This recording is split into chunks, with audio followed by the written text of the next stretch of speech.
you. You're the man of the hour here in Austin, Texas. And when did you get to Austin? I just got to Austin yesterday. By the way, yesterday, and immediately Dos Equis came out.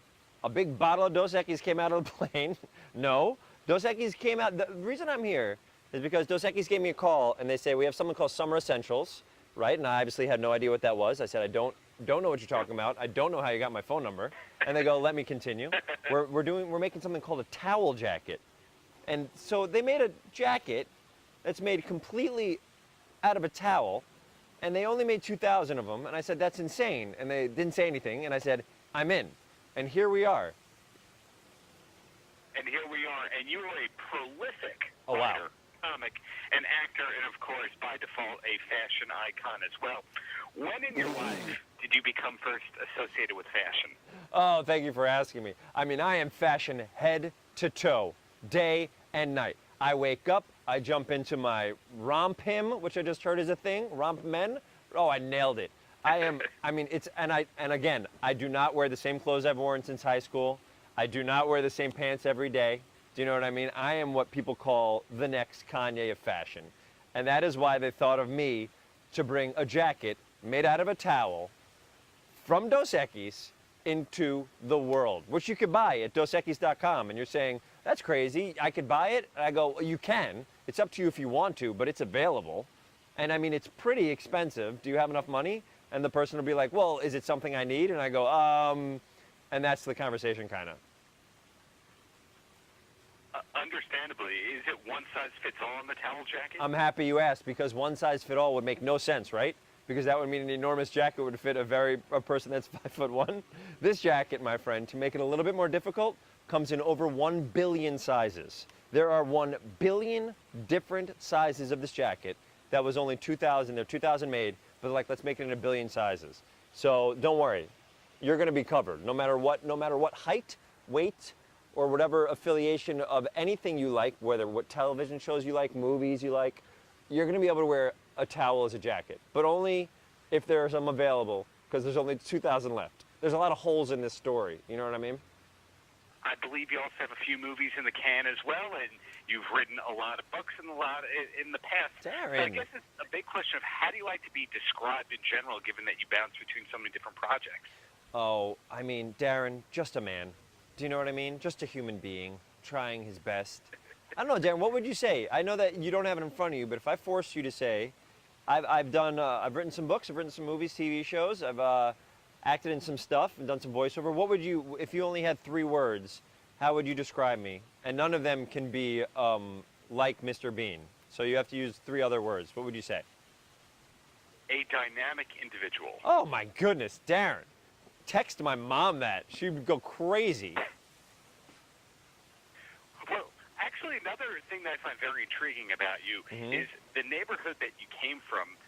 A lot of famous people have come from there, and also famous people have gone to your high school.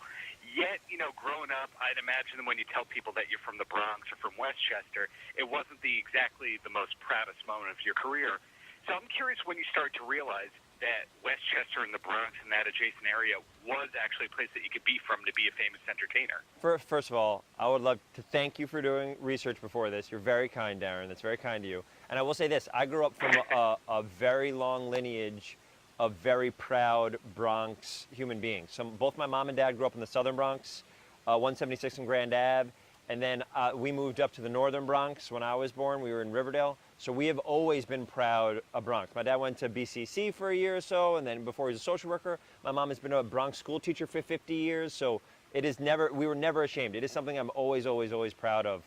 And if you think about the talent that's come out of the Bronx, man, it's pretty incredible. And then moving up to Westchester, just like 30 minutes north of it, was super fun.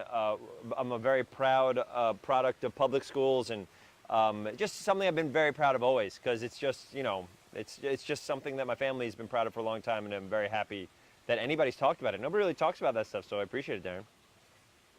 Well, I believe you went to the same high school as Paul Heyman. Is that somebody you've ever run into?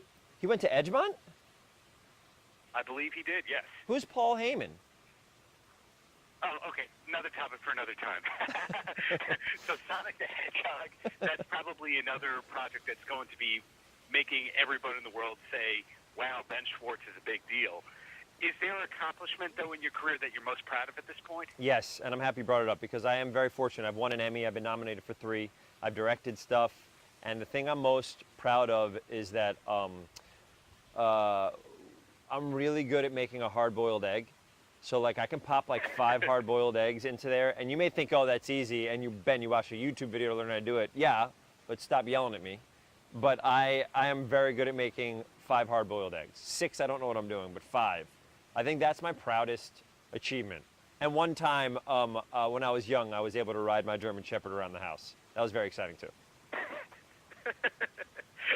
Absolutely amazing. So I guess in closing, Ben, any last words for the kids? For the kids? Is it your kids in particular or all kids? Any kids that you think might be watching this? Yeah. What I want to do is I want to highlight any kid named Mary or Mike. This is just for you two. Mary, Mike, it's me, Ben. Do your homework. Do you know what I mean? You keep goofing off after school. I see you goofing off after school. Do your homework. You earned it.